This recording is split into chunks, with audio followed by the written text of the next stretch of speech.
merci à vous toutes et tous d'être présents là, de prendre ce temps-là en fait.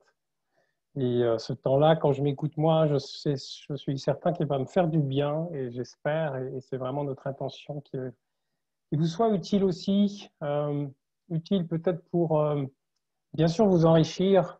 On a la chance d'avoir Philippe Guillemont ce soir. Je fais une hypothèse quasi certaine que ça va être passionnant pour avoir écouté Philippe à plusieurs reprises. Je crois que l'idée aussi derrière ce temps qu'on va passer, c'est vraiment comme ça qu'on a préparé la soirée, c'est aussi que l'on ressente ce qui nous relie les uns les autres. Je crois que vraiment dans cette période que nous traversons, on va pas esquiver le sujet évidemment de la crise et de cette période de turbulence que nous vivons, et Philippe va intervenir aussi sous cet angle-là, pour nous donner des clés de lecture. Et moi, ce que j'ai envie de vous dire, et là je vais prendre un petit peu ma casquette de président de l'association et de à quoi on sert finalement, comme l'a dit Vincent, c'est vraiment, je crois, de continuer à créer régulièrement des espaces comme ce soir pour qu'on se relie, pour qu'on se sente nombreux et qu'on vienne recharger un petit peu effectivement les batteries. Je pense, et j'en discute beaucoup autour de moi et moi-même je le vis, oui, la période nous bouscule, la période nous chahute, c'est le moins qu'on puisse dire. Et je crois vraiment à la force du lien, voilà, la force du lien qu'on peut ressentir même à distance, même par écran interposé. Quelques mots peut-être pour compléter ce qu'a dit Vincent, pour vous parler en 2-3 minutes de l'association. Donc pour ceux qui ont découvert, qui découvrent ce soir, Vincent a rappelé la raison d'être. Il y a quelque chose vraiment de nourrir cette source et de façon très assumée, cette source spirituelle auquel aujourd'hui nous pensons que les décideurs, les managers, les acteurs de l'entreprise doivent aller puiser. Et donc, on œuvre dans l'association qui est en train, je crois, de passer aussi un cap. On aura l'occasion d'en reparler.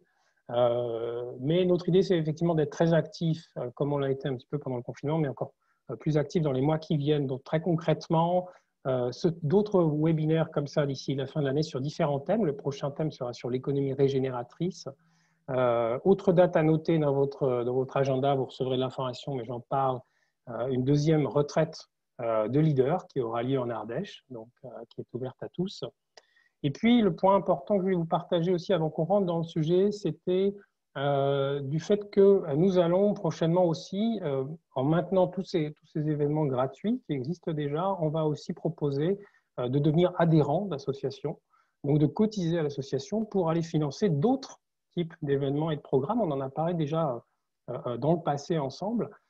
Mais voilà, pour vous dire que ça y est, on y est, c'est-à-dire dans les mois qui suivent, probablement l'ouverture des premiers cercles de leaders en région, c'est-à-dire des cercles où des managers et des dirigeants, et puis il y aura une place pour les accompagnants, vont pouvoir se réunir mensuellement, se réunir, se soutenir, continuer à explorer leur intelligence spirituelle et continuer à œuvrer, à transformer leur entreprise vers le bien commun. Donc voilà, ça c'est pour vous donner quelques nouvelles. Donc tout ça, vous les aurez. Je vous invite à aller sur le site aussi des leaders éclairés. Il y a beaucoup d'informations sur ces différentes choses. Alors, pour dire quelques mots d'introduction peut-être, et puis après Gilles nous proposera un temps pour nous relier, hein, puis un temps aussi pour partager des choses entre nous. Peut-être juste pour vous dire que effectivement, ce webinaire ce soir, déjà, il est un petit peu différent des précédents. Hein. Les précédents, on appelait ça des cercles de résonance, où il y avait, je dirais, la part belle à écouter à l'intérieur de soi, notamment les émotions qui nous traversaient et les élans de vie qui nous traversaient. Ce soir, on va aussi se brancher sur une des autres missions de l'association qui consiste à vous aider à vous questionner. Voilà, vraiment, il y a quelque chose de l'idée de interpeller un certain nombre de notions, interpeller votre système de croyance aussi, qu'il soit scientifique ou spirituel. Donc, il y a de fortes chances qu'à l'issue de ce webinaire, vous repartiez avec autant de questions que de réponses et quelque chose en nous dit, voilà, c'est une bonne chose. Voilà, c'est une bonne chose. L'intention serait qu'à l'issue de cette heure et demie, vous puissiez avoir trouvé une pépite ou deux qui vont venir vous permettre d'enrichir votre propre système de croyance spirituelle finalement et de vous soutenir. Alors pourquoi parler de physique quantique? Parce que ça peut paraître incongru et brièvement, hein, sans déflorer le sujet, mais oui, on sait que depuis des années, si ce n'est des décennies, en fait, la physique et les recherches rencontrent la spiritualité. Il y a un certain nombre de chercheurs, et ça remonte à certains loin, qui à un moment donné invoquent l'idée aussi de présence ou du divin ou de mécanismes supérieurs.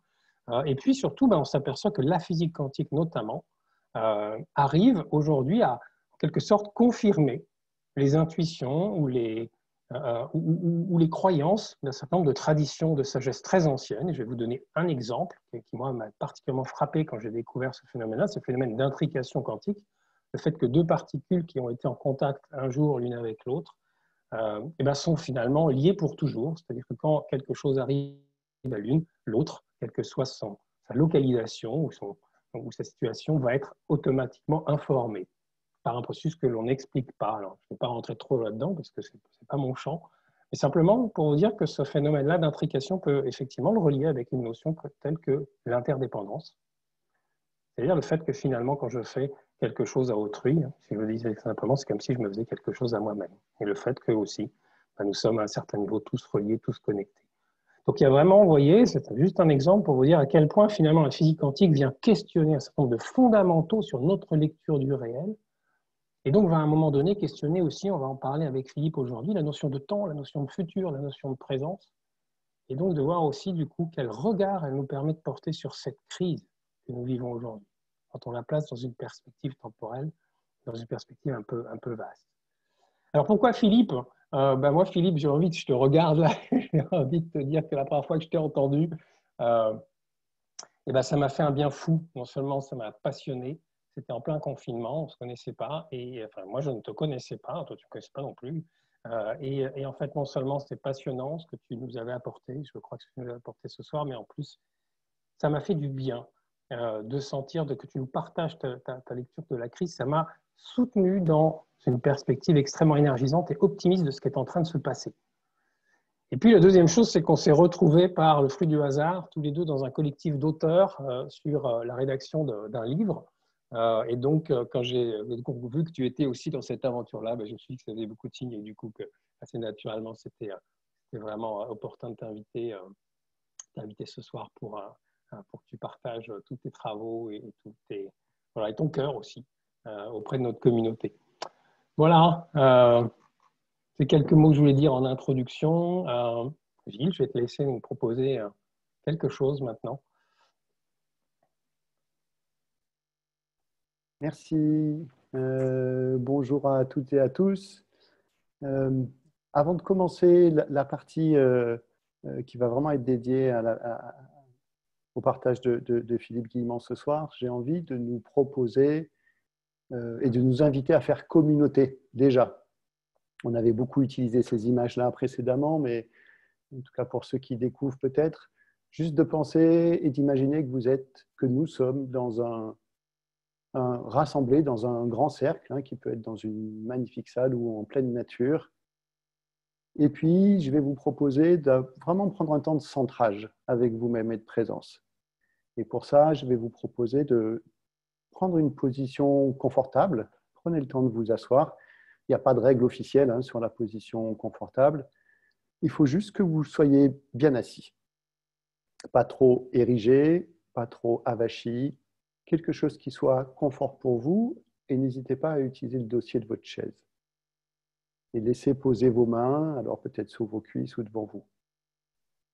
Et je vais vous inviter, si c'est OK pour vous, de commencer à fermer les yeux. Fermer les yeux, c'est aussi un acte de foi, de se tourner plus vers le monde intérieur que le monde extérieur. Et je vais vous inviter à utiliser la prise de conscience de vos appuis pour faire vraiment ce rendez-vous de présence avec soi-même. Je vous propose donc tout simplement de laisser votre présence se déposer dans votre corps. Et notamment à l'intérieur de vos différents points d'appui, probablement les pieds sur le sol,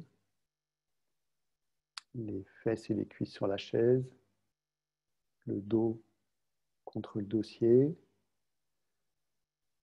également les mains et peut-être les avant-bras sur vos cuisses, sur vos jambes. Et dans ces différentes zones, dans ces différents points d'appui, je vous propose de faire le chemin d'éprouver votre présence qui est déposée ici et qui vous fait percevoir votre poids. Votre poids à la fois au sens réel et symbolique, c'est-à-dire votre présence sur la Terre. Et progressivement, tous ensemble, nous allons orienter notre attention de cette façon-là. On va, par notre attention, donner de la réalité à l'espace intérieur du corps, et donc moins en prise avec l'extérieur.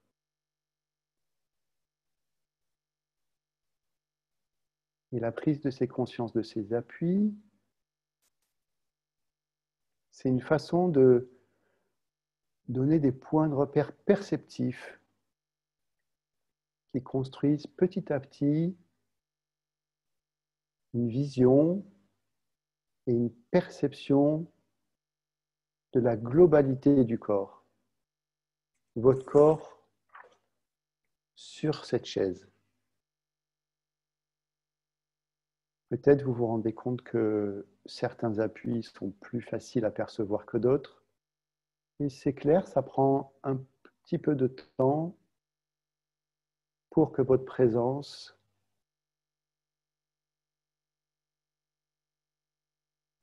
qui a été beaucoup projetée à l'extérieur avant d'arriver dans ce webinaire, dans des discussions, des rendez-vous, des échanges, des déplacements,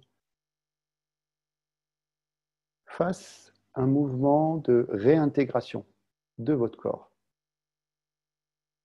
Et votre présence, du coup, puisse se répandre dans vous et occupe vraiment tout l'espace de votre corps.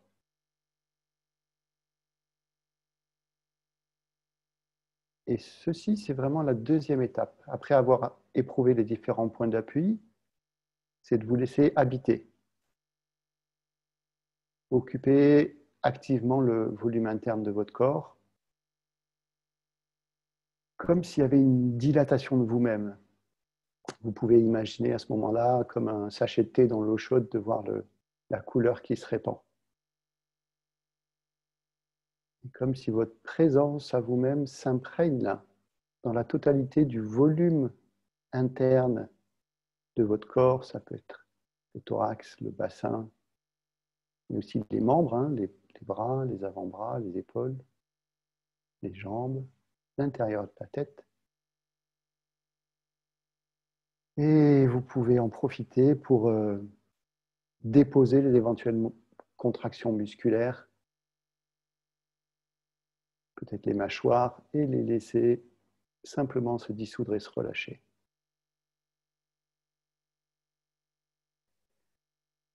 Et au fur et à mesure que votre intériorité se remplit de votre présence, de votre conscience, vous pouvez sentir que c'est comme un rééquilibrage qui s'opère entre le monde intérieur et le monde extérieur.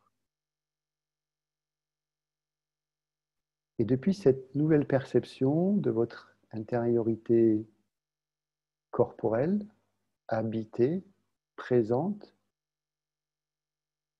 quand ce lien à vous-même est fait, je vous invite, et c'est la troisième et dernière étape,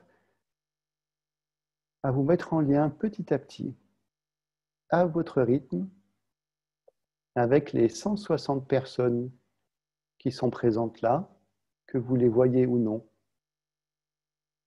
et de voir qu'est-ce que ça change de votre perception interne de vous-même d'accueillir ces 160 personnes. Et qu'est-ce que ça change peut-être de votre perception que vous avez pu avoir quand vous vous êtes connecté avec ces 160 participants. C'est aussi une autre manière de créer du lien et de nous rencontrer à un autre niveau. Et c'est aussi ça, faire communauté.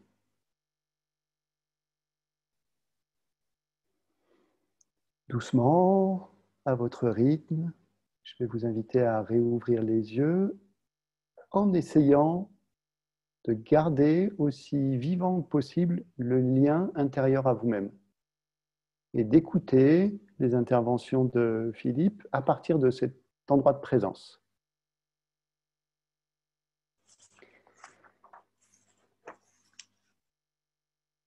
Et avant ça, en lien avec le thème qui nous rassemble ce soir sur la science et la spiritualité, j'ai envie de vous inviter à nommer dans le chat, pas dans les questions, hein, dans le chat, qu'est-ce que serait pour vous une croyance, alors on pourrait dire de nature scientifique ou au contraire spirituelle, qui aujourd'hui vous soutient dans votre cheminement pour traverser ce que nous vivons en tant qu'humanité. Et peut-être pour donner une illustration, Romain, est-ce que tu pourrais dire pour toi, c'est quoi une croyance spirituelle qui t'a aidé et qui t'aide et une croyance scientifique? Je vous en partager deux, une croyance scientifique qui vient à la fois des sciences de la physique, mais aussi de la sociologie, qui s'appelle la notion de point de bascule, dont certains connaissent, que vous connaissez peut-être pour certains d'entre vous, et qui dit finalement qu'on n'a pas besoin pour changer une société ou changer un système d'une majorité ou d'un nombre important de gens, et que si on estime qu'on a environ 10% d'une population qui est extrêmement alignée, qui croit fermement, par exemple, à un nouveau futur ou à un projet, à ce moment-là, ces 10% permettent d'entraîner les 15 ou 20% suivants et ensuite les 60%. Donc ça, c'est une croyance de nature scientifique, moi, qui m'aide beaucoup dans des moments où je sens que nous sommes encore tellement minoritaires à vouloir changer de niveau de conscience. Et puis j'ai une deuxième croyance qui est plus de nature spirituelle et qui pourrait se résumer ainsi, et qui m'a été partagée, transmise, qui est sous forme d'un proverbe, c'est que tout arrive pour un bien. Sous-entendu que de ma petite lucarne à moi d'être humain, je n'ai pas évidemment accès à toute la réalité des choses ou à l'enchaînement des causes-conséquences, etc. Mais que, au fond, tout arrive pour un bien, notamment cette crise, notamment peut-être les niveaux abyssaux d'incohérence, voire d'absurdité dans lesquels nous sommes en ce moment. Et donc je me dis, grâce à cette croyance, peut-être qu'il faut que notre humanité passe par là pour peut-être avoir un sursaut ou accéder à un autre stade d'évolution. Et donc, il faut qu'on aille peut-être jusqu'à ce niveau, parfois d'absurdité et de reniement d'un certain nombre de choses du vivant pour évoluer. Voilà, tout arrive pour un bien. Merci. Donc, si ça vous va de pouvoir partager et du coup de lire dans le chat ce que proposent les personnes qui ont envie de partager. Donc, Jean-Luc, tout est juste par le simple fait que c'est. L'équanimité m'aide à traverser cette période. Je crois que la vie nous traverse et que nous en sommes des instruments conscients.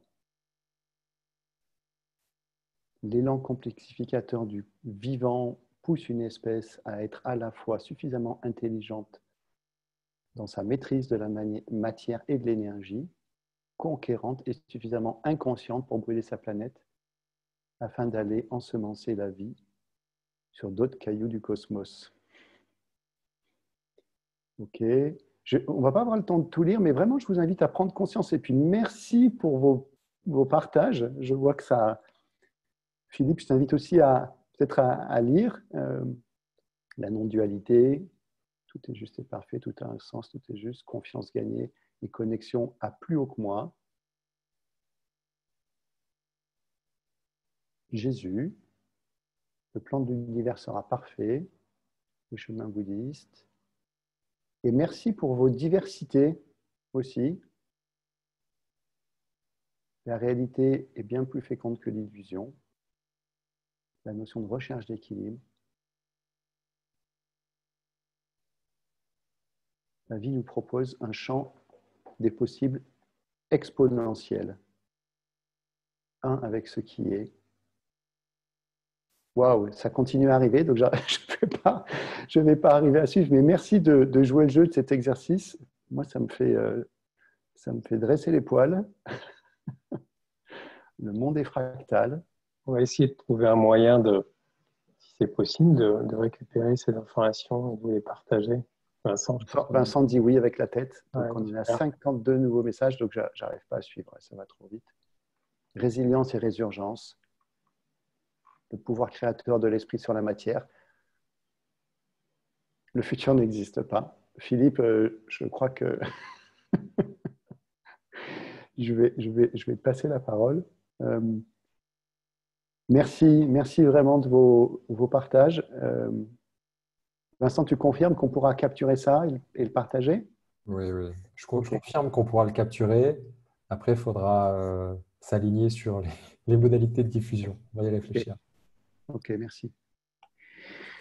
Alors peut-être deux mots pour présenter Philippe un peu officiellement. Quand même faire un mini bio, Philippe. Donc, Philippe Guillemant, il est ingénieur physicien français, diplômé de l'École centrale de Paris, de l'Institut physique du Globe. Il est aussi docteur en physique du rayonnement et habilité à diriger des recherches. Tu exerces ton activité au CNRS, où tu es ingénieur de recherche. Alors, j'ai lu hors classe, donc je ne sais pas ce que ça veut dire, mais j'imagine que ça a du sens au sein de l'institution du CNRS. Tu es spécialiste de l'intelligence artificielle et tes travaux aussi ont débouché, c'est intéressant pour les personnes qui sont là ce soir, sur la création de deux entreprises innovantes, Synapsys et Uratex. Uratech, pardon. Tes brevets et publications portent essentiellement sur des méthodes de traitement de l'information dérivées de la théorie du chaos. Et en complément de ton activité technologique, tu mènes aussi aujourd'hui une recherche beaucoup plus fondamentale en physique de l'information, recherche qui nous invite notamment à revisiter notre conception classique de l'espace-temps. Et tu es aussi auteur de plusieurs ouvrages. Le dernier, c'est Le pic de l'esprit. Avant, il y avait eu La route du temps et également La physique de la conscience. Et tu es auteur de la théorie de la double causalité qui conduit, entre autres choses, à une explication rationnelle de la synchronicité qui débouche sur un véritable pont, et ça fait le lien avec notre soirée, entre la science et la spiritualité. Pour te donner la parole, Philippe, la première question que je voudrais te poser, c'est de ton point de vue de physicien, comment la physique et probablement la physique quantique aide-t-elle à comprendre la crise actuelle? Comment ça ouvre un nouveau futur? Et comment tu pourrais parler peut-être de cette question de masse critique pour créer ce que tu nommes toi-même un nouveau futur? Ok, bonsoir à tous. Alors déjà, je voudrais préciser qu'on parle trop de physique quantique par rapport aux autres champs de la physique. Ce qui crée le changement de paradigme aujourd'hui, c'est la physique quantique et la relativité générale. Hein, c'est les deux. Hein, on a découvert il y a quelques années la réalité des ondes gravitationnelles, hein, qui sont des ondes d'espace, des ondes du vide. On n'a pas encore bien compris le sens fondamental des trous noirs, du Big Bang, etc. Il y a tout un tas de choses. On n'a pas encore compris,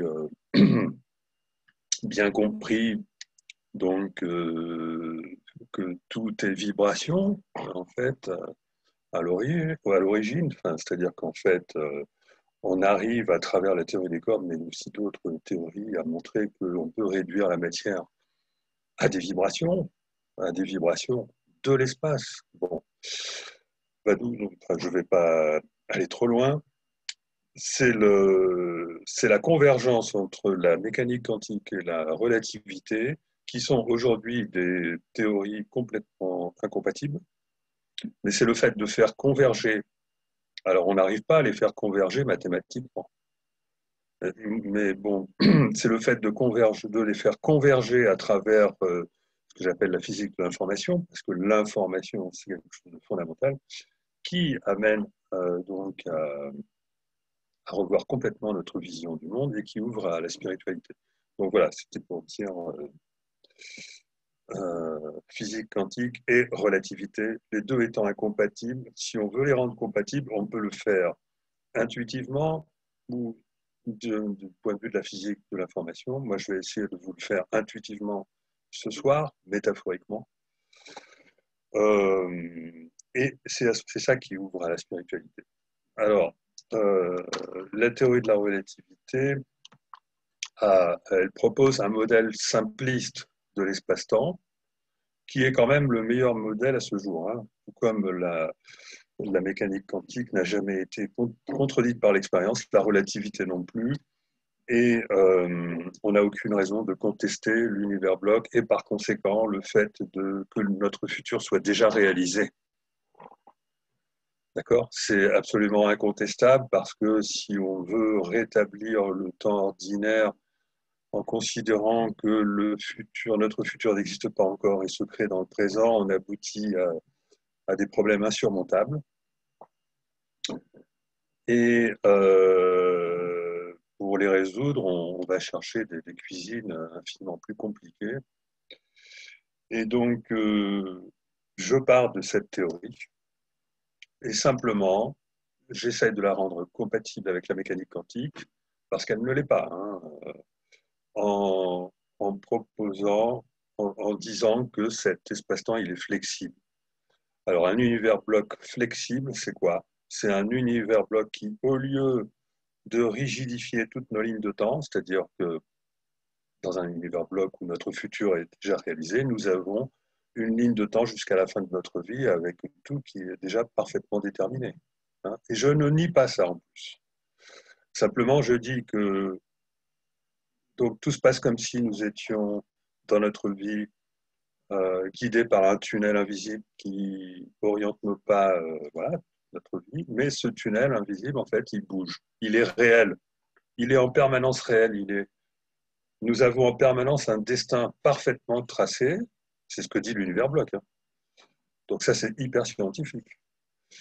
Et là où c'est novateur, disons, en tout cas, j'ai déjà fait quand même des publications dans des revues à comité de lecture pour soutenir ça, c'est de le rendre flexible. Voilà, le rendre flexible, c'est-à-dire le tunnel, il peut bouger soit de manière douce, petit à petit, soit de manière brutale. Par exemple, si on considère que nos lignes de temps dans le futur bougent, ben, on va utiliser l'analogie du GPS pour les faire bouger de manière brutale, d'accord? Mais on va utiliser donc l'analogie du tunnel, enfin, dont je parlais, pour les faire bouger de manière plus continue. Et ce que je montre, c'est que c'est la conscience, parce que je relie la conscience à l'espace, pour des raisons, alors je ne sais pas si je vais avoir le temps de le développer, mais la conscience et l'espace, c'est la même chose. L'information de la conscience et l'espace, c'est la même chose. Réfléchissez à ça, vous allez voir qu'il n'y a rien de plus rationnel. Il n'y a rien de plus rationnel à dire que l'information de la conscience et l'espace, c'est la même chose.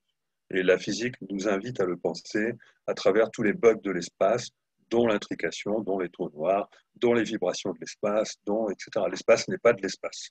Bon. C'est pour ça que les vibrations de l'espace, et donc les vibrations de la conscience, jouent un rôle très important. Et qu'est-ce qui se passe quand on fait vibrer l'espace? On fait vibrer le tunnel, et c'est comme un tunnel qui flotte sur un océan, et que dans cet océan, il y a des vagues, et bien ça fait bouger le tunnel. Bon, ça c'est une métaphore. Hein. Mais j'ai démontré dans une publication dans Annals of Physics, qui est une très grande revue de physique fondamentale, que cette flexibilité était due aux vibrations quantiques. C'est-à-dire qu'elles étaient dues, cette flexibilité était due aux informations infinitésimales qui interviennent à l'échelle de Planck, hein, à l'échelle de 10 puissance moins 35 mètres, 0,00003501 mètres. C'est-à-dire que des fluctuations de cet ordre-là, c'est démontré, hein, des fluctuations de cet ordre-là qui, partout dans le vide, sont de nature à faire bouger notre tunnel de vie, notre tunnel d'espace-temps. Voilà. Donc, et c'est la conscience qui intervient dans cette affaire. Bon, alors, je devais faire la relation avec la crise, c'est ça? Là, j'ai fait un résumé hyper rapide de la théorie. Merci Philippe. J'allais te proposer justement de faire ce lien-là. Exactement. Bon, d'accord. Parce que tu m'avais dit en 15 minutes parler de Oui, tout ça. oui. Bon. Il te reste 7 minutes. Après, il y aura des questions-réponses, mais comment tu fais ce lien entre ce que tu viens d'exposer et Alors, effectivement la situation et qu'est-ce que ça ouvre comme perspective? alors voilà, la conséquence de la flexibilité de l'espace-temps, c'est la double causalité, c'est-à-dire qu'il n'y a pas seulement le passé qui engendre le futur, mais aussi le futur qui engendre le passé. D'accord? Et ce phénomène-là explique les synchronicités. C'est-à-dire que, par exemple, lorsque le futur change, bon, il peut changer doucement ou il peut basculer. Hein. Euh, si le futur bascule, eh bien, alors avant de basculer, il peut se produire déjà des synchronicités qui vont, si on les suit, nous aider à le faire basculer. Et après qu'il ait basculé, il peut se produire une résistance de l'ancien futur qui elle-même va engendrer des synchronicités, mais elles vont être négatives. C'est-à-dire qu'il y a deux sortes de synchronicités. Il y en a qu'on va appeler la loi de l'emmerdement maximum, par exemple. Là, il y en a toutes sortes. Et il y a les synchronicités qu'on pourrait appeler l'état de grâce. Hein. L'état de grâce, c'est quand vous avez réussi, vous avez investi votre futur avec des intentions tout à fait authentiques. Hein. Bon, mais ça, je ne vais pas rentrer dans le détail. C'est des intentions captées et non pas des intentions qui viennent du mental. Et donc, vous apercevez que finalement, vous avez de la chance. C'est-à-dire que les événements de votre vie ont tendance à vous emmener vers une destinée qui est sans arrêt de plus en plus épanouissante. Moi, ça m'est arrivé, je ne sais pas combien de fois. Et donc là, vous construisez votre nouveau futur. Votre nouveau futur, il n'existe pas au départ. Vous allez vers un futur tout à fait, mettons, ordinaire. Et puis, ayant investi un nouveau futur avec vos rêves, il se produit de la chance, des synchronicités qui, pour peu que vous les suiviez, vous fait accomplir de grands pas dans la vie. Ça, c'est l'état de grâce. Et il y a l'autre côté, c'est-à-dire que il peut y avoir une résistance de votre ancien futur quand vous êtes en train justement d'aller sur ce chemin-là qui est un peu fou quand même. Et cette résistance de l'ancien futur se traduit par également des coïncidences. Bon, moi, je vous cite je rappelle la plus importante de ma vie. La première fois de ma vie où je suis tombé en panne sur l'autoroute avec dépanneurs et compagnie, dépanneuses, etc., mes enfants, mon frère dans la voiture, c'était le jour où j'allais signer l'acte le plus important de ma vie et j'emmenais d'ailleurs mon frère et mes enfants pour obtenir leur soutien. Et on tombe en panne sur l'autoroute. Bon, voilà, ça ne nous a pas empêchés. Hein. Mais bon, on avait là quelque chose que j'aurais pu interpréter comme ah ben, et mes enfants m'auraient aidé, comme un signe que je ne fallait pas que je le fasse, parce que d'ailleurs, j'allais avoir des problèmes de voiture si je le faisais. C'était logique.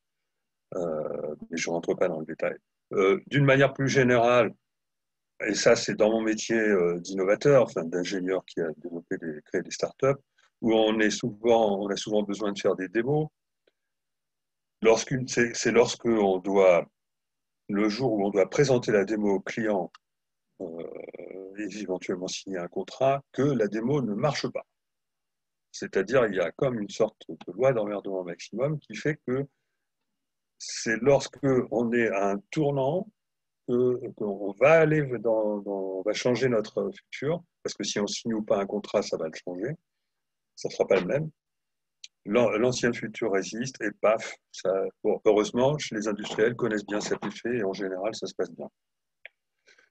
Et là, au niveau collectif de l'humanité, j'interprète le virus comme étant un signe que nous avons déjà bifurqué vers le nouveau futur, les jours heureux, etc. Parce que ce qui se passe, c'est qu'il y a dans cette affaire du virus une quantité impressionnante de coïncidences qui donne l'impression qu'il y a un complot, des complots, une planification à l'origine de toute cette affaire du virus. Hein, j'en ai listé 5, mais il y en a 6, 7. Il y en a qui sont plus ou moins politiquement corrects. il y a quand même la plus importante, la coïncidence entre l'effondrement du système financier qui a commencé en septembre 2019 et l'apparition de la pandémie quelques mois plus tard. Attention, je ne suis pas en train de dire que, hein, justement, je vous explique qu'il n'y a pas de complot. La coïncidence entre la simulation le 18 octobre 2019 d'une pandémie, dans les 2201 avec Bill Gates, l'OMS et compagnie, et l'apparition réelle de cette pandémie quelques semaines après, etc. La coïncidence entre, bon, enfin, et puis celle qui nous concerne la France, l'interdiction de la chloroquine au moment où on va en avoir besoin, l'apparition du virus, dépôt d'un projet de loi au Sénat début décembre pour autoriser les mesures de confinement alors qu'on n'est pas censé savoir qu'on va avoir besoin de l'être, etc. Toutes ces coïncidences donnent l'impression qu'il y a des gens, des mondialistes, qui ont fomenté tout ça, mais en fait, ça ne tient pas debout parce que, je veux dire, ou à moins d'être hyper gonflé, mais ça ne tient pas debout pour d'autres raisons. C'est pas possible, enfin, c'est inconcevable. Enfin, c'est concevable chez un complotiste. Mais bon, le problème, c'est que ça donne une vision absolument effrayante du monde. Hein. Ça donne une vision absolument effrayante. Et cette vision effrayante du monde, elle a pour résultat de nous emmener vers ce vers où on ne veut pas aller, ce vers quoi on ne veut pas aller. C'est parce que il ne faut pas oublier qu'on crée notre futur de manière vibratoire. Et ça, je n'ai pas le temps d'expliquer pourquoi, comment ce soir. On crée de manière, c'est-à-dire que c'est l'émotion qui va servir de porteuse pour nos pensées. Et que donc, parce que, bon, si vous voulez, le futur est indéterministe, c'est un multivers, et donc il n'est pas adressé par la mécanique. Le futur que nous allons vivre maintenant, qui existe déjà, même dans un an ou deux, il n'est pas adressé il est adressé par nos émotions. Il n'est pas adressé par la mécanique. Donc, si vous rentrez dans des émotions de peur ou de combat contre un nouvel ordre mondial, je ne sais quoi, etc., avec l'idée que vous allez vivre dans un futur où vous allez devoir être un résistant contre et peut-être poser les bombes, je ne sais quoi, vous voyez, mais vous contribuez à demander à vivre ça et à créer ce futur-là. C'est la raison pour laquelle, donc, si vous voulez, l'ancien futur, cet ancien futur qui est transhumaniste pour des raisons que je n'ai pas le temps d'expliciter, c'est la raison pour laquelle cet ancien futur, il est actuellement débranché. Il n'est plus notre parcours actuel, parce que pour arriver à se rebrancher, il est obligé de résister en produisant des coïncidences irrationnelles, et pas que ça, comme chose irrationnelle. C'est-à-dire qu'en fait, en produisant des coïncidences qui ne doivent pas être interprétées comme de la causalité, comme des complots, mais qui, par contre, ont pour effet de mettre les gens dans cet état et donc d'augmenter la probabilité, parce que nous sommes dans une construction collective, et donc d'augmenter la probabilité qu'on y aille. C'est-à-dire que plus les gens vont avoir peur ou plus les gens vont vouloir combattre, et plus ils augmentent la probabilité qu'on y aille, que l'ancien futur se rebranche effectivement dans notre réalité. Et ce qui confirme tout ça, c'est que, si vous voulez, c'est à chaque fois que l'ancien futur essaie de se rebrancher, enfin, à chaque fois que des événements font qu'on augmente la probabilité de cet ancien futur, c'est toujours la peur, c'est toujours et c'est toujours des événements incompréhensibles ou irrationnels. Et là où un paquet d'erreurs, comme les choses qui tombent en panne, Perron a écrit un bouquin que je n'ai pas lu, mais il a listé la quantité impressionnante d'erreurs que le gouvernement français a fait. Aujourd'hui, le port du masque, alors qu'on nous interdisait presque de le porter au moment du pic de la crise, et qu'aujourd'hui, alors que la pandémie a disparu, on nous oblige à le porter, ce sont des mesures sanitaires complètement irrationnelles. Pourquoi est-ce que ces mesures irrationnelles sont déployées? Parce qu'il n'y a plus de commandant, ou il n'y en a pas de commandant dans le navire de l'humanité qui était censé nous emmener vers le transhumanisme. C'est la débandade. Et cet ancien futur résiste en produisant des coïncidences étranges qui peuvent faire peur, un paquet énorme d'erreurs et des mesures complètement irrationnelles. Enfin voilà, je ne sais pas si j'ai bien résumé, enfin, bien expliqué parce que c'est la nécessité d'aller vite et de résumer. D'ailleurs, j'ai même dépassé. Mais voilà, en gros, ma pensée à ce niveau-là. Merci Philippe. À ce stade, ce que je te propose, c'est que on prenne les résonances que ça a eu chez les uns et les autres et les questions. Du coup, je vais donner la main à Vincent et ou Romain pour pouvoir revenir vers Philippe avec des questions plus précises. Oui, ouais, je vais m'appuyer sur vos retours, hein. Je vous rappelle qu'il y a l'outil QR là, pour poser vos questions et pour que comme ça, en live, les uns et les autres, vous puissiez mettre un pouce pour un like qu'on puisse répondre vraiment aux questions les plus populaires. Philippe, il y a une question là qui arrive en premier, à poser assez tôt, c'est si le futur est 100% déterminé, alors je ne sais pas si c'est exactement les termes que tu as utilisés, le libre arbitre est-il une illusion? Alors oui et non. Non, le futur est 100% déterminé, oui, à tout instant, mais il peut changer quand on avance vers lui, donc le libre arbitre n'est pas une illusion. OK? Ok. Mais à condition de ne pas être conditionné, c'est-à-dire on peut se créer l'illusion de changer son futur. Mais là, c'est bon comme réponse. Ouais, c'est rapide Non, et parce que si c'est je bon. commence à détailler. Ouais, c'est ça, je sens ça. Il y a plusieurs questions qui tournent autour de comment est-ce qu'on peut justement influencer le futur? Alors, ben oui, bon, ben ça, j'en parle dans mes conférences, mais là, en un quart d'heure. Il faut essayer. Alors, il faut se déconditionner. Il faut se déconditionner. Il y a trois choses à déconditionner, le mental, l'émotionnel et la conscience elle-même, l'ego. Ce qui implique pour le mental lâcher prise, pour l'émotionnel confiance, développer la confiance, et pour l'ego le détachement. Ce sont ce sont des efforts, c'est pas des choses, on peut pas se commander à soi-même de lâcher prise, on peut pas, ce sont ça implique des disciplines, de l'expérience, etc. Et lorsqu'on s'est déconditionné, on peut arriver à chercher en son fort intérieur qui on est véritablement, le sens de sa vie. Et il suffit de faire de la méditation ou d'aller marcher ou d'autres activités qui permettent justement de lâcher pour ensuite recevoir des informations. Et quand ces informations vous mettent en joie, ça veut dire que ce sont des informations qui ne sont pas créées par le mental, le cerveau, le conditionnement, et qui sont des informations qui viennent de votre soi, c'est-à-dire cette entité, cette conscience plus grande que nous-mêmes à laquelle nous sommes reliés. Et donc, et qui contient, et qui détient le sens de notre vie. Et il faut arriver à s'y relier parce qu'on a toujours besoin de faire des mises à jour, hein, parce que l'espace-temps, il change tout le temps. Et lorsqu'on est sur une certaine ligne de temps, au début, ça peut être la bonne, puis après, c'est plus la bonne. Donc, il faut faire une mise à jour du système, n'est-ce pas? Où on télécharge de nouvelles intentions, et si elles nous mettent en joie, c'est que c'est ce qu'on va faire. Et là, ça va produire une synchronicité. Voilà, ça marche comme ça.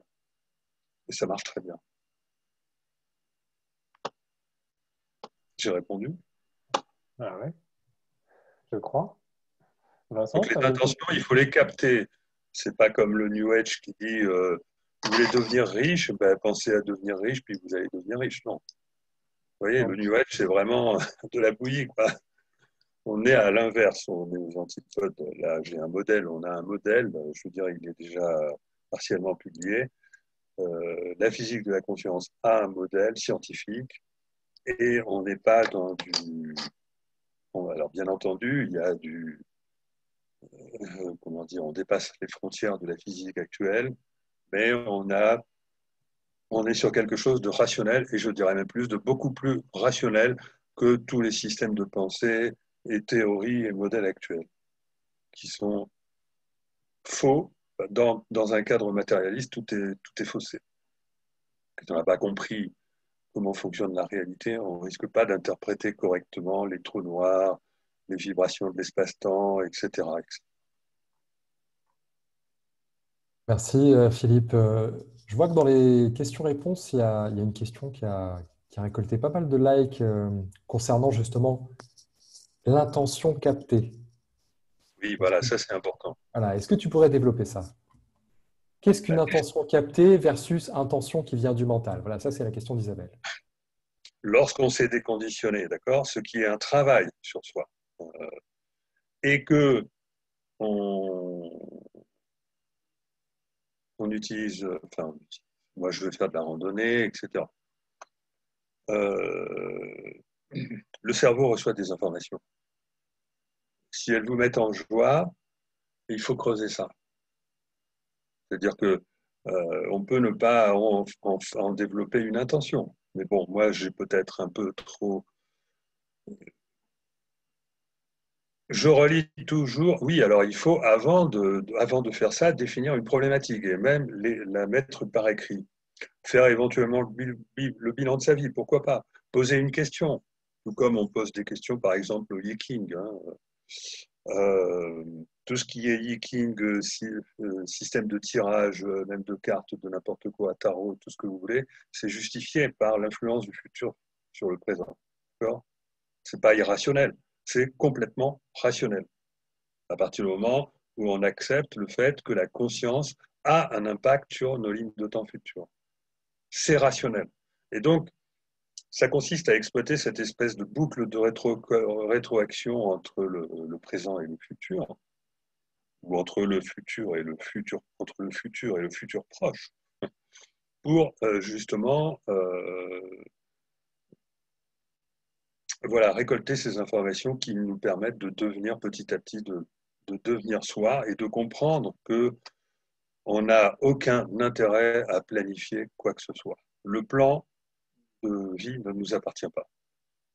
Si on veut réussir dans la vie, alors il faut faire un peu des plans pour obtenir l'aide des autres, mais pour réussir soi, c'est-à-dire pour que l'espace-temps, pour réussir dans l'espace-temps, c'est pas en planifiant qu'on réussit le plan, il se dévoile petit à petit.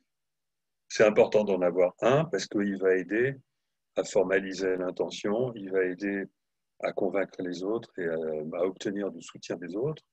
Mais en réalité, le chemin de la réussite n'est jamais planifié. Si vous voulez réussir et que donc vous planifiez votre réussite, c'est à peu près sûr de vous planter, à mon avis. Pour faire le lien avec ce que tu viens d'évoquer et la deuxième partie de la question qui fait le lien aussi avec des questions qui ont été posées, par rapport à ce que tu viens d'évoquer, qu'est-ce qui peut aider parmi les personnes qui sont là, quelqu'un à décider et à s'engager c'est la foi. Son libre arbitre. Qu'est-ce que toi, tu aurais envie de dire à des leaders par rapport à ce que tu viens d'évoquer dans cette capacité à prendre conscience et décider et agir? Très bonne question. Alors, effectivement, parce que je suis oublié de le dire, lorsqu'on a réussi à lâcher prise, l'intuition s'installe. Lorsqu'on a réussi à avoir confiance en soi, à développer la confiance, la foi s'installe. Et lorsqu'on a réussi le détachement, on a carrément la joie qui s'installe, c'est-à-dire que c'est le summum. La joie, la foi et l'intuition sont les trois signes, les trois indicateurs qu'on est sur le bon chemin et qu'il y a juste besoin de le suivre.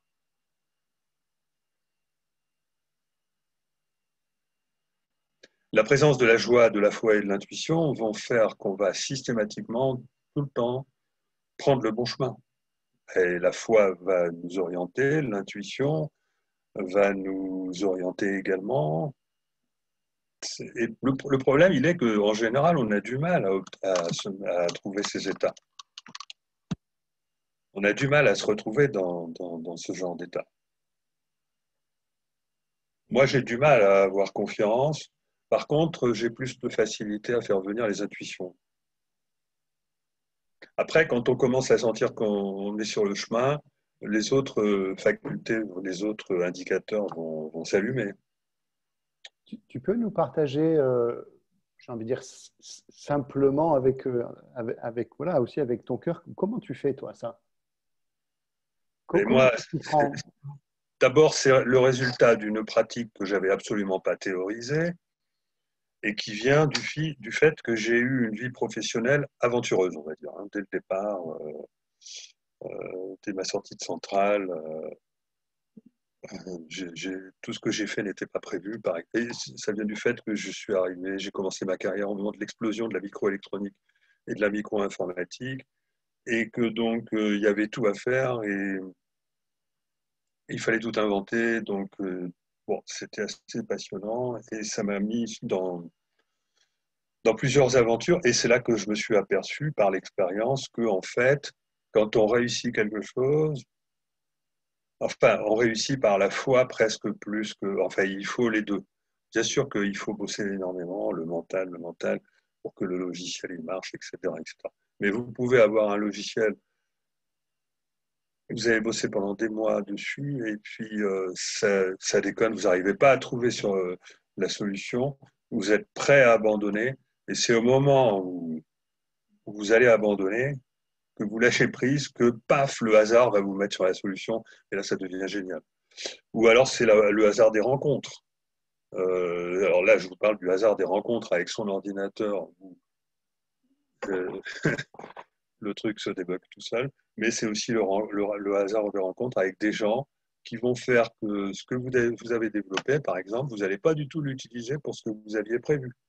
Et que ce qui va marcher, c'est l'application que vous n'aviez pas du tout prévue. Ça m'est arrivé, je ne sais pas combien de fois. Euh, c'est à cause de ça, et c'est le fait de sentir, et aussi l'effet démo et tout ce que je vous ai un peu dit, que j'ai compris que la clé de la réussite, c'est d'investir de la foi et de la joie dans ce qu'on fait. C'est la passion, mais quand même la passion.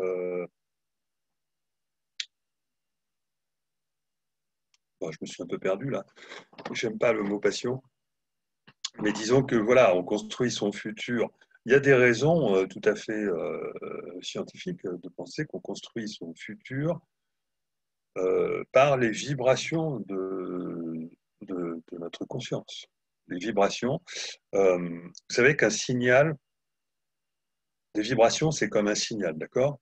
Un signal, quand on fait la transformée de Fourier, on peut la transformer en image, ou l'image, on peut la transformer en signal. Ça veut dire quoi? Ça veut dire qu'un signal, il peut compresser n'importe quelle information visuelle. Or, on peut modéliser une pensée par une information visuelle. Et donc, on peut même une pensée, on peut la compresser dans un signal.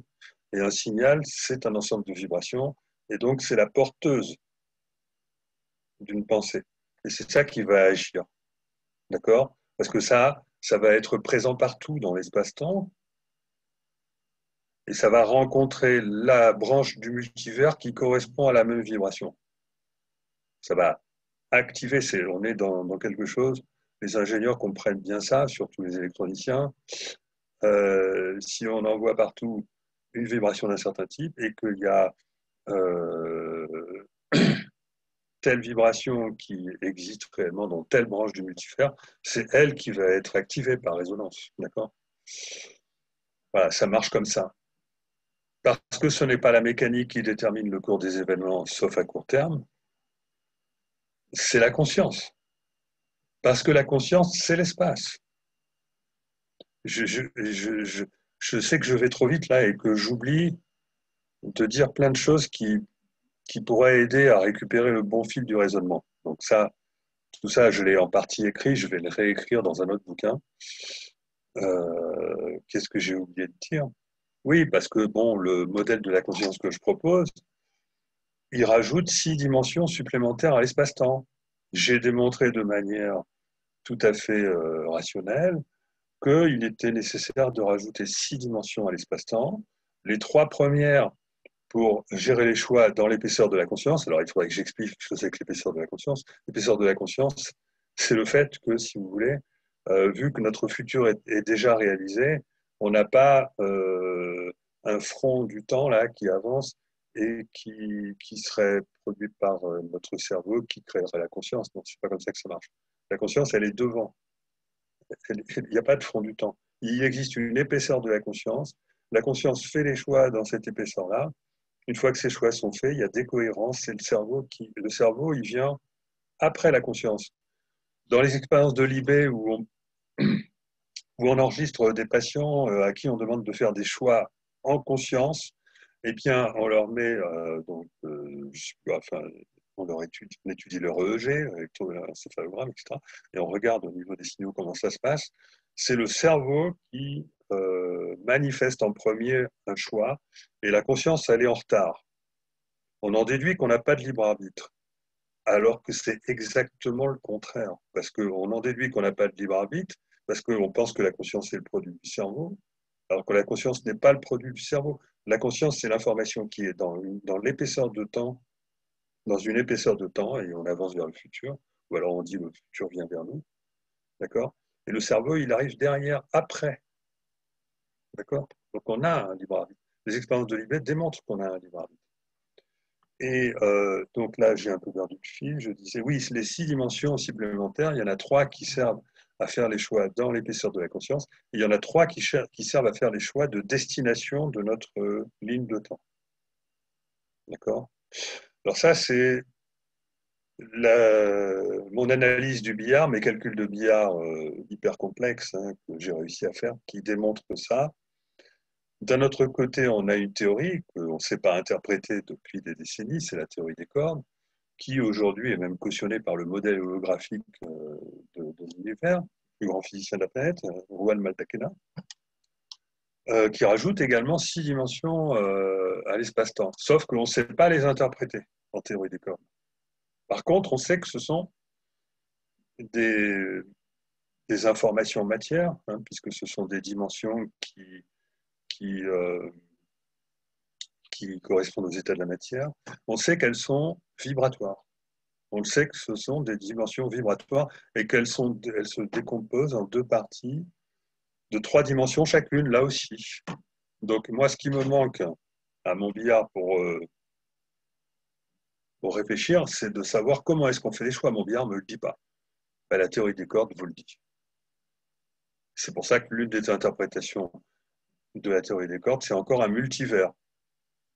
Mais les physiciens ne savent pas, comment dire, les matheux ne savent pas. C'est-à-dire, ils disent qu'il y a 10 puissance 150 univers possibles avec toutes les façons dont on peut générer ces vibrations. C'est-à-dire, un type de vibration génère un espace-temps, un autre type de vibration génère un autre espace-temps. Donc, on fabrique un multivers, d'accord? Et on pense que ça appartient à des espaces-temps complètement différents, ce qui est complètement délirant. C'est-à-dire que les théories matérialistes deviennent beaucoup plus délirantes que lorsqu'on a introduit la conscience en physique. On arrête de délirer en physique lorsqu'on introduit la conscience en physique. Souvenez-vous de ça. Ouais, ça fait référence à plein d'autres choses. Il y a plein de sujets, là, il y a plein de questions que malheureusement, on ne va pas pouvoir tout traiter. J'ai l'impression, Philippe, qu'il y a plusieurs questions qui ont envie justement de te re-questionner sur ta lecture du futur. Il y a Didier qui nous dit pourquoi ce futur est-il débranché? Tu parlais du futur transhumaniste, entre guillemets. Alors, je fais une description volontairement simpliste pour qu'on comprenne.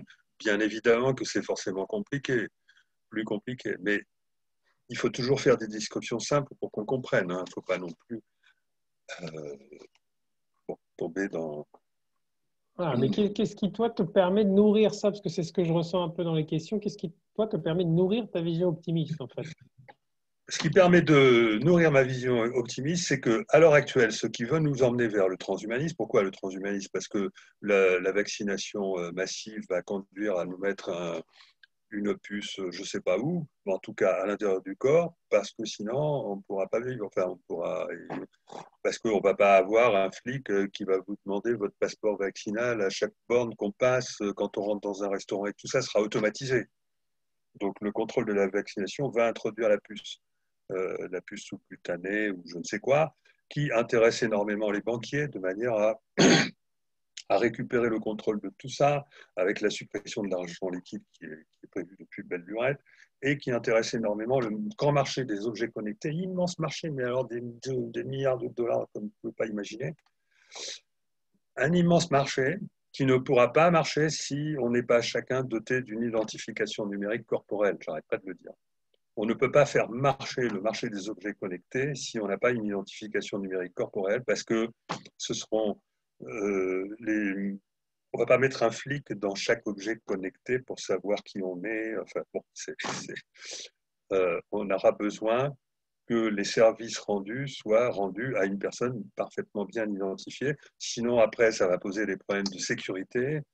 Et donc, voilà, et le marché du contrôle de la sécurité a absolument besoin d'être sûr de l'identité de quelqu'un. Or, à l'heure actuelle, on en est à rentrer un code sur Internet, recevoir par un SMS un autre code pour confirmer que c'est bien vous, etc. On ne va pas faire ça avec le marché des objets connectés, ça ne peut pas fonctionner comme ça. Donc, l'identification numérique forte avec ce marché-là sera obligatoirement quelque chose que vous aurez sur vous et que vous ne pourrez pas changer, ou soit, bon alors peut-être pour certaines applications, ce sera peut-être juste une bague, etc. Parce qu'on aura peut-être des applications dont on se fiche de savoir qui est-ce qui utilise ce service. Mais comme le marché de la sécurité et du contrôle va s'en emparer inévitablement, parce que c'est le plus grand marché, on va l'avoir, cette puce. Et à partir du moment où on a cette puce, à la suite, c'est qu'on sera tracé. Je suis un ingénieur, je sais développer ces systèmes-là. Je sais développer à partir de la triangulation, ou même pas, avec un seul objet ou deux, oui, faire une triangulation pour savoir exactement quels sont les mouvements de votre corps, par exemple, et donc savoir exactement qu'est-ce que vous êtes en train de faire en utilisant une méthode d'indexation qui permet de faire ça en temps réel, etc. Et après, donc, ce sera le transhumanisme, parce qu'en plus, on va avoir ces objets connectés, on va les avoir à l'intérieur du corps au lieu de les avoir seulement à l'extérieur du corps. Le premier étant la puce d'identification, etc. Voilà, c'est ça le transhumanisme. Okay, et ça, on n'y va plus parce que tous les événements qui nous y emmènent sont irrationnels. Tous les événements qui nous y emmènent sont irrationnels, et donc c'est pas la causalité qui les explique. C'est pas la causalité, ou alors ça veut dire qu'on a affaire à des monstres, quoi. On est gouverné par des monstres. Hein. Mais même dans ce cas-là, on n'arrive pas à expliquer tout un tas de trucs. Donc il y a trop de coïncidences qui donnent l'impression qu'il y a des complots partout. Moi, je suis désolé, mais Bill Gates, c'est pas quelqu'un qui veut réduire la population. C'est même pas quelqu'un qui veut absolument nous tracer. Ça fonctionne pas comme ça. Les gens qui sont en situation de pouvoir et qui sont des matérialistes, scientistes, ils sont bien intentionnés en général, bon, sinon ils ne seraient pas arrivés à cette reconnaissance médiatique. Ils sont bien intentionnés, ils essayent au contraire de faire le bien. Et il ne faut pas leur prêter des intentions ou je ne sais quelle collaboration avec des mondialistes, bon, j'en sais rien. Enfin, donc les théories du complot ne tiennent pas debout, en fait, de toute façon. Moi, je veux bien croire que certaines théories du complot existent, hein, mais les complots autour de la... Alors, si, peut-être que, bon, mais pas tous. On ne peut pas expliquer toutes ces coïncidences-là par des complots, et donc, il y a forcément une influence du futur, à mon sens. Voilà, c'est ce que je vais essayer d'expliquer dans mon prochain livre. C'est-à-dire que vous voyez bien que là, on vit dans un hôpital psychiatrique à ciel ouvert. C'est complètement irrationnel tout ce qu'on fait, toutes ces mesures. Mais pourquoi vous croyez que... Mais comment ça se fait? C'est parce que ça se passe comme s'il n'y a plus de commandement dans le navire qui était censé nous emmener vers le transhumanisme. Et il y a un consortium de personnes qui n'ont pas de libre arbitre, qui sont mues par des intérêts. Et le futur a fait que, bah, tiens, là-dedans, dans tout ce bordel, bah, il y a un chemin qu'on peut trouver. Voilà. Il n'y a plus de commandement on le remarque, on le voit bien qu'il n'y a pas de commandement dans le navire du transhumanisme, il n'y a pas de commandant. D'accord? On le voit bien, on y assiste bien à l'incompétence généralisée planétaire, enfin, les pays qui prennent toutes des mesures complètement différentes. Bon. Donc moi, je suis extrêmement optimiste, mais le message, c'est la raison pour laquelle j'écris ce livre, c'est que je veux expliquer aux complotistes notamment qu'il faut faire extrêmement attention à ces interprétations qu'on a envie de faire, qui consistent à dire qu'il y a des manipulations mondialistes, etc. Moi, non, ça tient pas, ça tient pas. Je dis pas que ça n'existe pas. Je ne dis pas qu'il n'y en a pas eu quelques-unes. Et oui, il faut faire attention parce que, en fait, en faisant ça, ils participent de la création de ce qu'ils redoutent, de ce contre quoi ils veulent lutter. Et j'aimerais expliquer aux autres, par contre, aux politiquement corrects, que ce soit journalistes, scientistes, etc., que il est très important de sortir de cette pensée unique, ce parc de la pensée qui nous handicape, ce matérialisme qui nous handicape depuis des siècles, et de s'ouvrir à un nouveau paradigme qui fait intervenir la présence du futur. La présence du futur, c'est hyper scientifique, et l'impact considérable de la conscience pour modeler le futur. Voilà, ça, mais c'est gagné, ça. C'est gagné. Quand tu dis c'est voilà. gagné, Je ne vois pas comment, je ne suis pas le seul physicien à comprendre que la conscience doit rentrer en physique. Hein. Le plus grand physicien de la planète, Roger Penrose, l'a proposé. Hein. Il considère que la conscience, c'est de l'information quanto-gravitationnelle.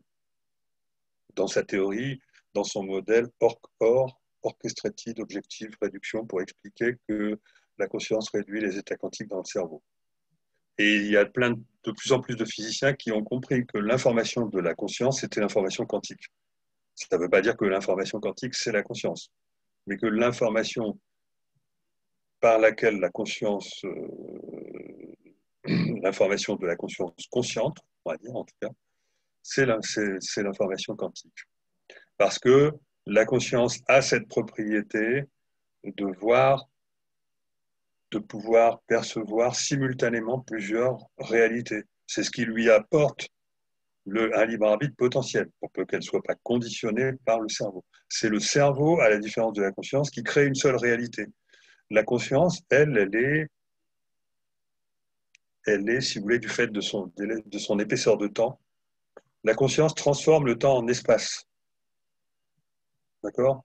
C'est-à-dire que vous vous mettez dans un état un peu méditatif, vous élargissez, et en même temps conscient, hein, lucide, vous élargissez votre épaisseur de temps, et ça montre tous les choix que vous pouvez faire.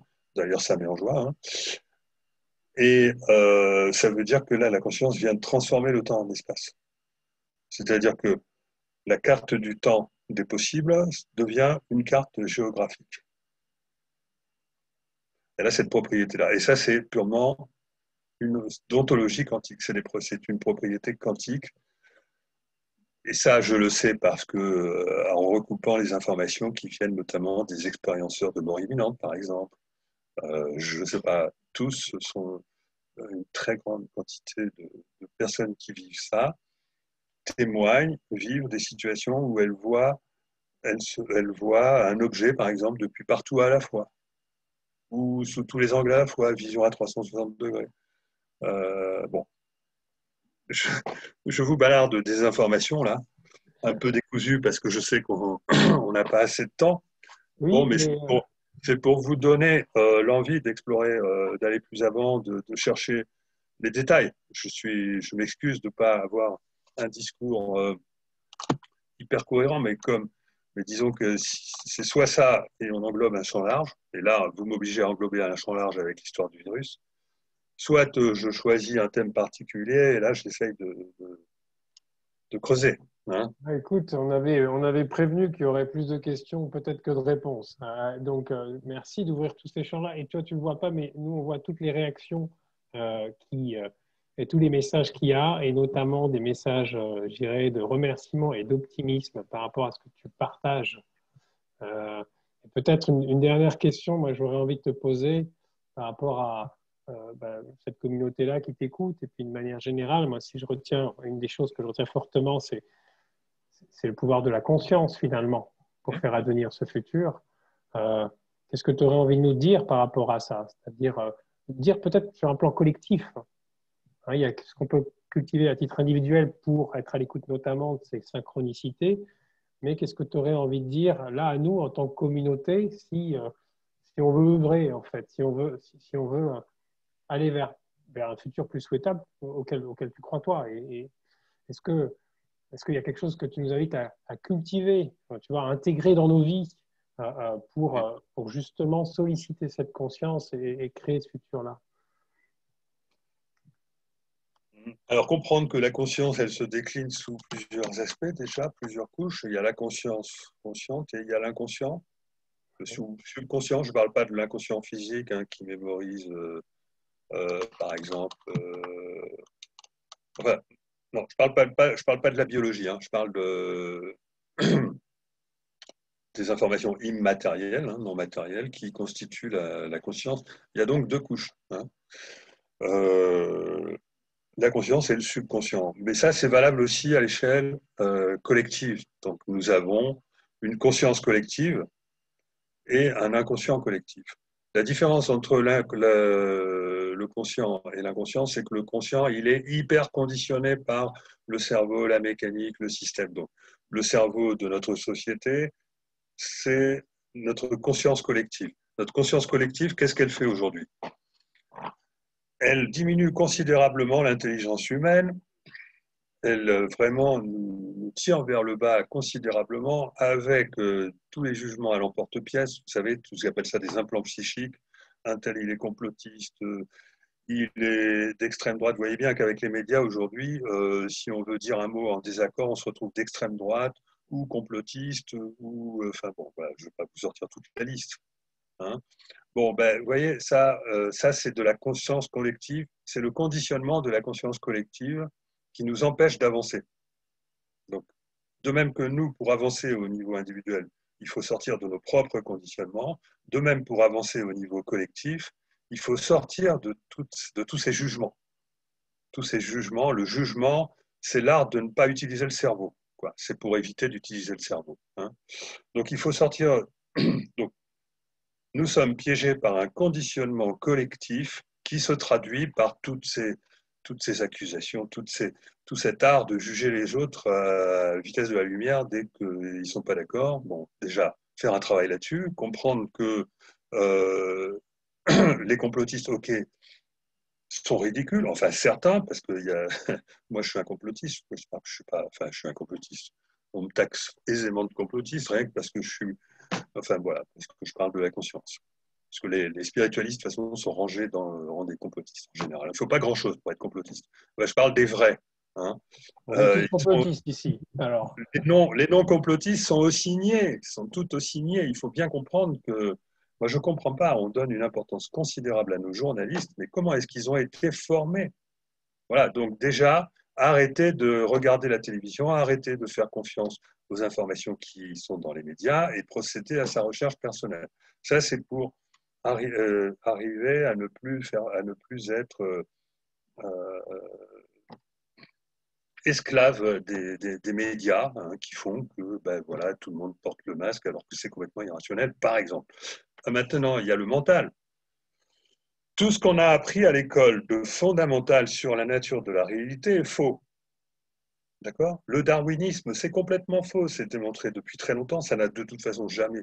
Que c'est faux, ça n'a de toute façon jamais été démontré. Le darwinisme a été porté au nu parce que ça justifiait le capitalisme et tout. Et un point, c'est tout. Tout ce qu'on se croit sur nos origines est faux. Tout ce qu'on croit sur la nature de la réalité, tout ce qu'on a appris à l'école est complètement faux. Voilà. Et donc, il faut revoir tout ça. Mais attends, on est dans un changement de paradigme. Hein. On va changer considérablement notre système de pensée. On va petit à petit tout remettre en question. Ça a déjà commencé. L'épigénétique fait faire déjà pas mal de progrès à la pensée. Mais il faut arriver à sortir en priorité, à sortir de l'idée que la conscience est le produit du cerveau. Ça, c'est le truc le plus handicapant. Le deuxième truc le plus handicapant, sortir de la croyance que nous n'avons pas d'âme et qu'il n'y a rien après la mort. Je suis désolé, mais une croyance qui a rien, c'est une croyance. Il n'y a pas des gens qui sont intelligents parce qu'ils croient à rien et qui se veulent scientifiques. Non, je suis désolé, les scientifiques, ce sont des croyants, autant que les autres croyants. Ce sont des croyants parce qu'ils croient en rien. Et rien, c'est encore plus nul que quelque chose. D'accord? Non. Là, je suis désolé de résumer ça, de m'énerver un petit peu de cette manière-là. Mais les scientifiques sont piégés, enfermés dans un système de croyances que j'appelle le parc de la pensée, dont la science a démontré qu'il était complètement faux, parce que le dogme du déterminisme est battu en brèche depuis longtemps. Le dogme de la causalité également. Le dogme de la matière, pareil. Et le dogme du futur qui n'existe pas encore, pareil. Et le dogme du hasard qui correspond à Dieu qui joue au dé, pareil. Tout est faux. La physique a démontré que tout ça a été faux. Donc, il faut proposer, étant donné que c'est détruit, le parc de la pensée est détruit, notre système de pensée mécaniste est détruit, mais les gens ne le savent pas encore. Voilà. Il faut proposer un système de pensée alternatif et il nous conduit automatiquement à la spiritualité. Merci Philippe pour ton énergie, Oui. ton engagement, ta passion, et ça a été aussi soulevé par certains, ton humilité qui est perçue au-delà de ce que tu évoques et puis de ton cœur, parce qu'il y a vraiment, ça a été perçu par des participants. On vous avait dit au début que l'idée c'était un petit peu d'ouvrir les cases et de secouer les ménages. J'imagine que ça a été le cas. En tout cas, moi, ça a été le cas. Des fois, je me suis un peu perdu. Des fois, j'ai retrouvé le fil. Des fois, il y a des choses qui m'ont parlé très fort. Des fois, d'autres moins, parce qu'il y a des références que je n'ai pas. Et merci, Philippe, d'avoir fait l'exercice d'accepter ce format un peu particulier. Tu l'as dit, tu pourrais passer 2-3 heures sur chacun des points que tu as évoqués. On avait bien en tête qu'il fallait que tu sois libéré à 19 heures. Oui. C'est ce qu'on avait posé ensemble. On voudrait vous proposer, du coup, il nous reste 5 minutes, de pouvoir partager dans le chat une pépite avec laquelle vous repartez pour votre propre chemin de conscience dans ce qu'on est en train de traverser individuellement et collectivement, puisque tu as pris soin d'évoquer les deux dimensions. Alors, avant de le faire, juste peut-être de prendre un moment de silence, de se recentrer 3 minutes, 3 minutes, 3 secondes, pour qu'on puisse aussi, du coup, détacher dans le chat de ce qui était d'avant et de ce qui vient là. Revenez à vous, refaites-vous le fil depuis le début du séminaire, là, du webinaire, pardon, et qu'est-ce qui vous a peut-être le plus touché, et ça peut être dans quelque chose qui a créé une évidence ou peut-être qui vous a bousculé, c'est OK aussi. Hein. Et puis, je vous invite du coup à lire collectivement le chat. Et Romain, je te laisserai conclure.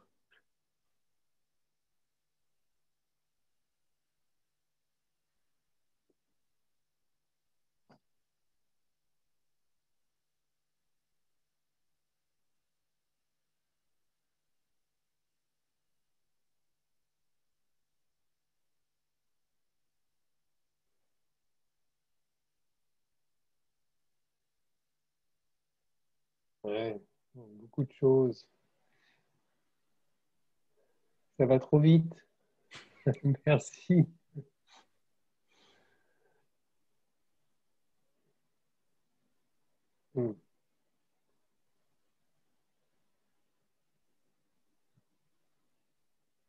Intuition plus foi plus joie égale bon chemin.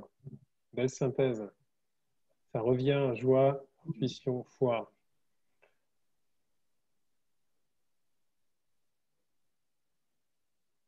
Que de choses à désapprendre. Déconditionnons-nous. Déconditionnons-nous. Beaucoup de remerciements, Philippe. Oui, je vois.